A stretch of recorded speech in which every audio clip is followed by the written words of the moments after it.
How to manage who can see your profile picture on WhatsApp. Hello guys, in today's video I'm gonna show you how to manage who can see your profile picture on WhatsApp. First thing, go to WhatsApp and then click these 3 points in the top, and now click settings, and here we'll find the account. Click on it and then click privacy, and here we'll find profile picture. Just click on it, and as you see here you can manage it.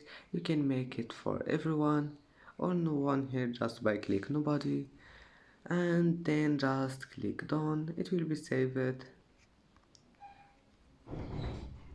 And that's it for today's video. If you like this video, don't forget like and subscribe, and thank you for watching this video until the end.